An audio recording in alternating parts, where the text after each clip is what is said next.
Hello, hockey fans. My name is Mekamat, and today I'll be reporting about no other than a Shea Weber. So this morning, I'm feeling great.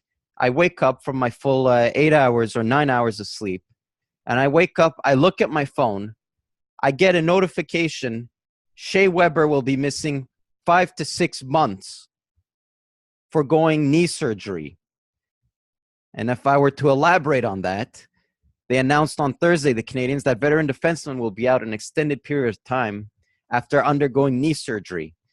The recovery period is expected to be, wait for it, 5 to 6 months. 5 to 6 months? He barely played last season, and he's going to barely play this season. This will put Shea Weber's return to around mid-December, pending any further setbacks, which, knowing the Canadians' luck, there will be further setbacks. The procedure had already been delayed due to Shea Weber undergoing foot surgery in March. So if you would remember last year, Shea Weber started playing, broke his foot apparently, it went undetected, and then he missed the remainder of the season to undergo foot surgery. And apparently that delayed this other injury, this knee injury, causing him to be sidelined until mid-December. Now for the Canadians, who will be struggling to make the playoffs, who we don't even know they're going to make the playoffs, waiting till mid-December to get Shea Weber is too long to wait. They're not going to make it. They can't. It's their number one defenseman, and if you don't have him for half the season, forget it, the playoffs. Okay? Everyone's talking in Montreal, who's the partner for Shea Weber? Who's going to play on that left side with Shea Weber? Let's start by having Shea Weber. Why don't we? The guy's been injured. And it brings me to my next subject I wanted to talk about, and it's the PK Subban trade, because it's been years now. It's been 3 years. I think I've let it marinate enough, and I think now it's safe to talk about it now that an extended period of time has gone by. And so far, it's not looking good for the Canadians, okay? Now, look, I love the Canadians. They were my childhood team. They're still on my team. Look, I have a Canadians t-shirt just lying around on my desk, okay? I'm a true Canadians fan, but I call it how it is, okay? If the Maple Leafs make a good move, I will say it's a good move, even though it's the Maple Leafs, you know? Signing John Tavares to that great contract was a good move, but I call it how it is, and I wanted to talk about that Shea Weber trade now that we've had some years to think about it. And it sucks. It sucks. I've regretted it. I said it when it happened, it was bad. And the main reason why I do not like the trade is that, well, first of all, Shea Weber's an older player than PK Subban. He's older. And when you trade a younger player for an older player, it should never, I repeat, ever, this is GM 101, it should never be a one-for-one trade. It would have made sense maybe PK Subban in a second for Shea Weber, or PK Subban in a first for Shea Weber. I do not for the life of me know why it was one-for-one, because Shea Weber is older. He plays an extremely physical style of hockey, a very rugged style of hockey, and combine those factors, and what do you get? We get him being injured for 5 to 6 months. Okay? Does this not go through Mark Bergever's head before he makes a trade? Whoa, this player might be older. This player might be a more physical style. He might not be as good a skater. Let's trade for him. This does not go through his head. And that's why you have to think before acting. That is why in life, before making a trade, you have to sit back and think, maybe it's not a good idea to trade Tyler Seguin for Louis Eriksson and a bag of pucks. Now, I also touched about this a few seconds ago, but we see now that the NHL is going to a more speed-oriented, a more skill-oriented, a more skating-centered oriented game. Because if you look at the previous draft, look at all of the defensemen, the first few defensemen that got drafted. There's Rasmus Dahlin, great skater, you know. And he also benefits from being a big body. But who's the next one that got drafted? Quentin Hughes. Now, Quinn Hughes isn't a big body. He can skate. He's a magician with the puck. Shea Weber can't skate, but he is a big body. It's backwards of how the NHL is going. And who was the next defenseman taken? Adam Bolkvist. Another shrimp who can skate, do stuff with the puck. Because that's where the NHL is going. It's no longer the big physical, Scott Stevens, we're going to kill you if you enter our zone. It's no longer that. Now it's the shrimps that are going to dominate this league. And I saw that coming, and that's why I didn't like trading Subban, who could skate better than Shea Weber.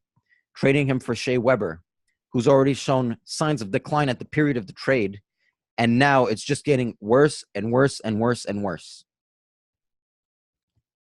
And meanwhile, let's take a look at the other guy, PK Subban. Well, he started dating Lindsey Vonn, which is a win in and of itself. Because, hey, who wouldn't want to date Lindsey Vonn? I know I would. But moving to hockey and forgetting Lindsey Vonn, he's nominated for a Norris Trophy. Okay. He's done great in the playoffs when I watched him. He's on the cover of NHL 19, which say what you want, but it's an indicator of how popular he is right now. Shea Weber is doing, PK Subban is doing good in Nashville. However, there is one little thing. There were some reports that he wasn't getting along with his teammates. Where when we talk about PK Subban, this isn't out of the norm. We've been hearing this forever. He's not a good teammate. He goes in the locker room. He causes a commotion. He blasts his music. No one likes his music. This isn't a new thing for PK Subban. However, we don't know if it's a fact. There could still be rumors. And even though there's been rumors that he might get traded out of Nashville because of said attitude, we don't know if it's a fact. I'm just looking at his play, and the kid's a great player. I think he has a style that's a bit more adjacent with how the league is going. Whereas Shea Weber, right now, he's walking on a walker. He can barely walk. Busted knee, busted foot. And yeah, it sucks. I don't like to see anyone get injured, let alone Shea Weber. But, I'm just giving the reality of the situation. He's an injury-prone guy. How is it to be a Canadiens fan now, knowing that the two biggest stars, Corey Price and Shea Weber, are two of the most injury-prone players in the league? We barely got Price last season, and what he did, when we did, he sucked ass. And Shea Weber, we're barely getting him last season. We're barely getting him this season. The time is now for the Canadiens, but the time isn't now if you don't have the players. And every day passing by, when everyone talks about having a partner for Shea Weber, every day passing by, that Mikhail Sergachev trade looks worse and worse. Because he would have been an ideal partner for Shea Weber. You contrast the old, wily veteran who's more physical, less skating, contrast him with the young rookie who can skate, who can do things with the puck. It would have been great. But no, instead we get Druin, who can barely do a line change properly. Now, as far as the PK Subban Shea Weber trade, I'll admit it still is too early. I can only give a final consensus, when both players retired, and then we can know for sure who won. I'm just giving my overview of 3 years into the trade. Okay. And who knows? Maybe Shea Weber comes back in December and, he lights the league on fire and he has more goals than McDavid. And that probably won't happen. But who knows? And then I'll admit it. I'll say, look, the Canadiens, maybe they made a good trade. But as far as right now, as we speak in this current moment, no. It is not a good trade. Unless you're David Boyle. If you're David Boyle, then you've made the trade of the century. Okay. But if you're the Canadians and Mark Bergevin, it's bad. And I'll say something as a Canadians fan. That trade has desensitized me.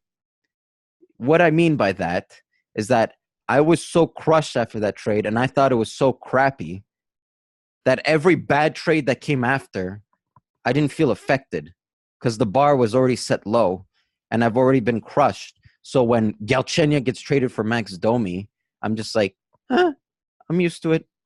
It's Bergevin doing a Bergevin move.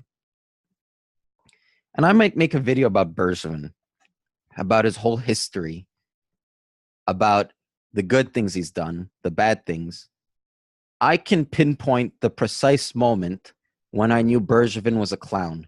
He said something in an interview, and that's when I knew we are dealing with the clown. But as far as the PK Subban trade and Shea Weber, I can go on and on about it. I might make a separate video about it just to talk all about it. And, well, thanks for listening. I hope you liked this report of Shea Weber getting injured. I had fun. I hope you had fun. My name is Mike Amat. More videos coming in the future. Thank you.